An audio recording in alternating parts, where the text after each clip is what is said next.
Welcome to all.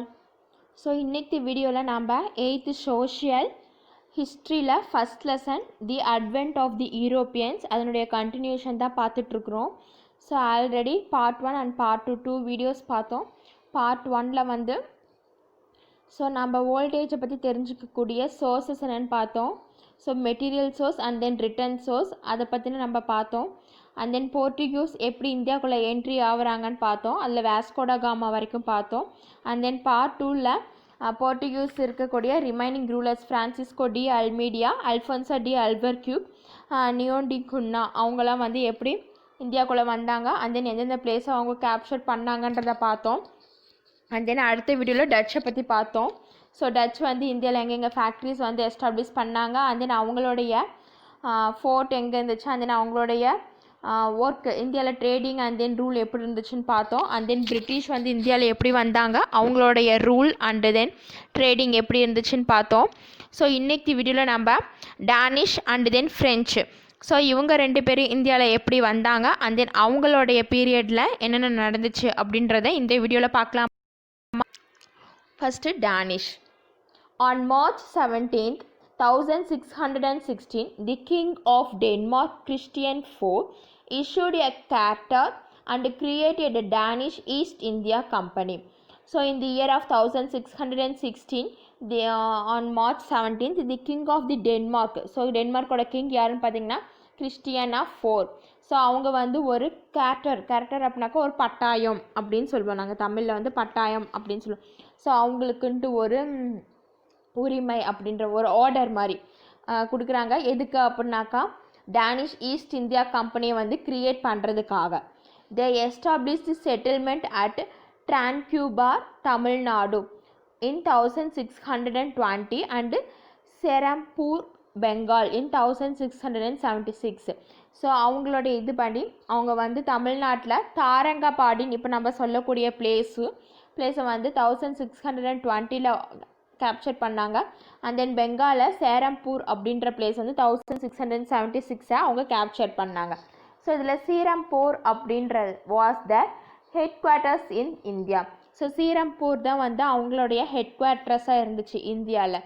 They failed to strengthen themselves in India and they sold their settlement in India to the British in 1845.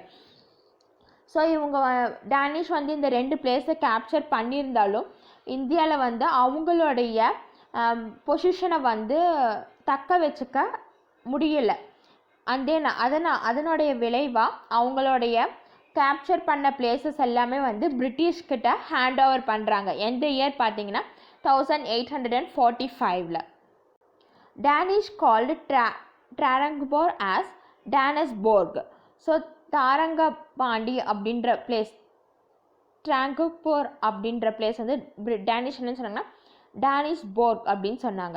The king of Denmark sent Ziegenbalg to India.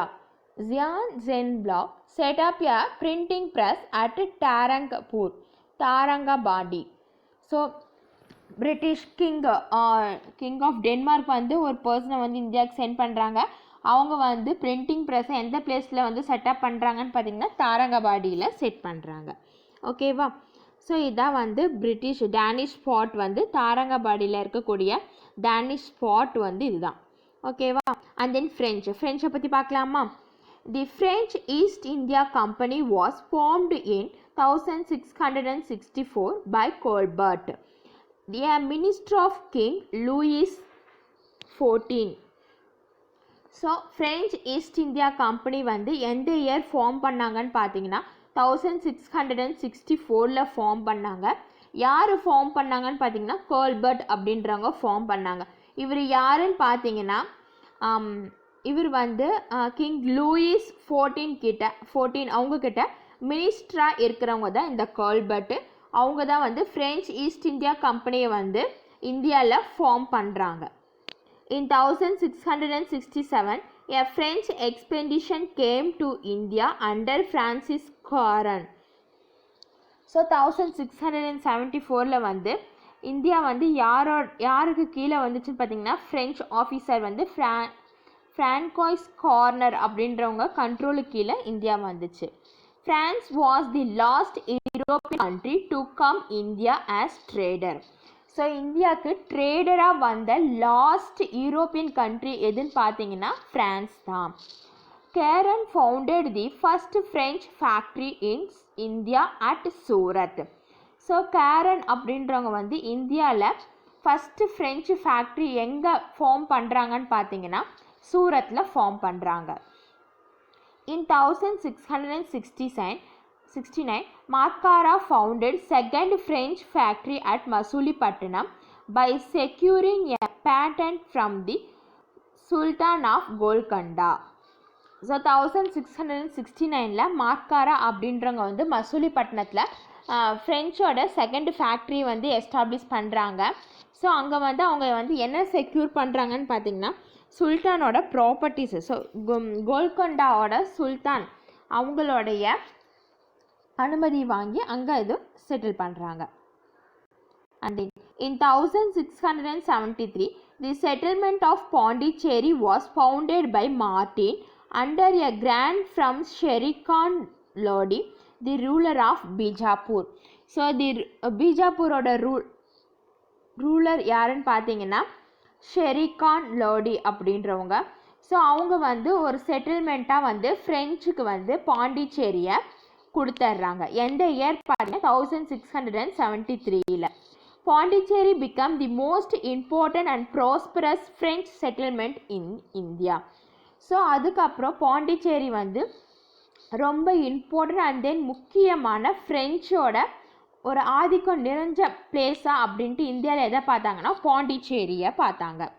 A fort known as St. Louis was built by Francois Martin in Pondicherry. So பாண்டிச்சேரியில் Saint Louis அப்படின்றவங்க வந்து ஃப்ரான்ஸ்கோஸ் Martin அப்படின்றவங்க வந்து Saint Louis ஃபோர்ட்டை வந்து பாண்டிச்சேரியில் build பண்ணுறாங்க. In the year of 1673, the French obtained permission from Shah Khan, the Mughal Subedar of Bengal, to establish a township at Chandranagur near Calcutta. So year of 1673 French வந்து ஷஷ்டி கான் அப்படின்றவங்க இவர் வந்து முகல் சபேதார் அப்படின்னாக்கா governor எந்த பிளேஸ்ன்னு பார்த்தீங்கன்னா பெங்கால். அவங்கக்கிட்ட பெர்மிஷன் வாங்குறாங்க. எதுக்காக அப்படின்னாக்கா அவங்களுடைய டவுன்ஷிப் அவங்களுடைய ட்ரேடிங்காக ஒரு பிளேஸை சந்திரநாகூர் நியர் கல்கட்டாக்கு பக்கத்தில் இருக்கக்கூடிய சந்திரநாகூர்ன்ற பிளேஸில் அவங்களுடைய ஃபேக்ட்ரி ஒன்று செட்டப் பண்ணுறதுக்கு. தி French East India Company established factories in different parts of India, particularly in the coastal regions such as Mahi, Karaikal, Balsora and Kazim Bazar. These were the few important trading centers of the French East India Company. So இதுதான் வந்து French East India கம்பெனியோட important trading சென்டர்ஸ்ன்னு சொல்லலாம். So இந்த trading சென்டர்ஸ்லாம் அவங்க வந்து எந்த ரீஜனில் locate பண்ணாங்கன்னு பார்த்தீங்கன்னா கோஸ்டல் ரீஜன்ஸில் தான் லொக்கேட் பண்ணாங்க. அண்ட் பிளேசஸ் பார்த்தீங்கன்னா மஹி, காரைக்கால், பால்சோரா அண்ட் கசீம் பஜார் அப்படின்ற places. The vision of the French power in India was further reinforced by the appointment of Joseph Franciscus Dupleix as the governor of the French East India Company in 1742. He succeeded Dumas as the French governor of Pondicherry. So அதுக்கப்புறம் வந்து அவன் ஃப்ரெஞ்சோட power வந்து இந்தியாவில் எப்படி அதிகமாக இருந்துச்சுன்னு அப்படின்னு பார்த்தீங்கன்னா ஜோசப் ஃப்ரான்சிஸ்கோ டியூப்ளெக்ஸ் அப்படின்றவங்க வந்து ஃப்ரெஞ்ச் ஈஸ்ட் இந்தியாவோட கம்பெனியோட கவர்னராக 1742 அப்பாயிண்ட் பண்ணுறாங்க.